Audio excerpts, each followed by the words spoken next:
রে প্রাণের যুবক ভাইরা, তোমাকে চাইলে মহান আল্লাহ হাত ভাঙ্গা পা ভাঙ্গা প্রতিবন্ধী অবস্থায় দুনিয়াতে আনতে পারত, কিন্তু আমার মাওলা তোমাকে 3.5 হাত নির্ভেজাল একটা বডি দিয়া তোমাকে দুনিয়াতে পদার্পণ করেছে।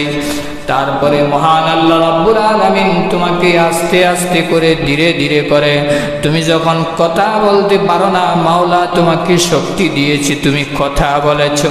তুমি যখন হাঁটতে পারো না, আল্লাহ রাব্বুল আলামিন তোমাকে হাঁটার শক্তি দিয়েছে, দৌড়ার শক্তি দিয়েছে। খাবার যেন গ্রহণ করতে পারো, আল্লাহ জিহ্বার ভিতরে স্বাদ দিয়েছে, দাঁতগুলো আস্তে আস্তে গজাইছে, তুমি কথা বলতে পারো, তুমি হাঁটতে পারো, চলতে পারো।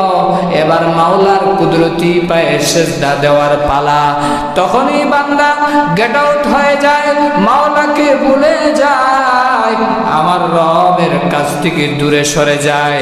দুনিয়ার নেতার পিছনে, নেত্রীর পিছনে, ব্যবসার পিছনে, বাণিজ্যের পিছনে, টাকা পয়সার লেনদেনে রবকে রব বলে আর মানে না। জুড়ে বলেন ঠিক না বেটি? কি জবাব দিবারে ভাই? মহান আল্লাহ রাব্বুল আলামিনের দরবারে যেই দিন মৃত্যু হয়ে যাবে, মৃত্যু আমাদের হবে কি হবে না? আরো জোরে বলেন, হবে কি হবে না? আস্তিক হোক, নাস্তিক হোক, বেঈমান হোক, কাফির হোক, সবাই এটা বিশ্বাস করে একদিন আমাকেও দুনিয়া থেকে বিদায় নিয়ে চলে যেতে হবে। রে প্রাণের ভাইয়েরা, কারণ দাদার সামনে সন্তান চলে যায়, সন্তানের সামনে নাতি চলে যায়, এইভাবে একের পর এক চলে যাচ্ছে, বোঝার কোনো বাকি নাই। একদিন আমারও টিকেট চলে আসবে, আমিও একদিন দুনিয়া থেকে বিদায় নিয়ে চিরদিনের জন্য চলে যাব। আমার বানারা ভাইয়েরা, কেন এত অহংকারী, কেন এত দাম্ভিকতা, কেন এত বড়াই?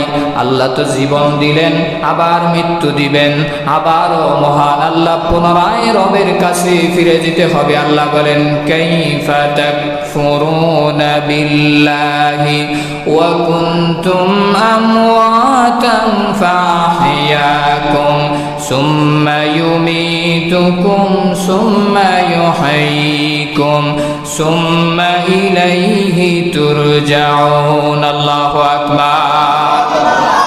কেমন করে তুমি অস্বীকার করো? কাইফা তাকফুরুনা বিল্লাহ, কেমন করে তুমি কুফরি করো?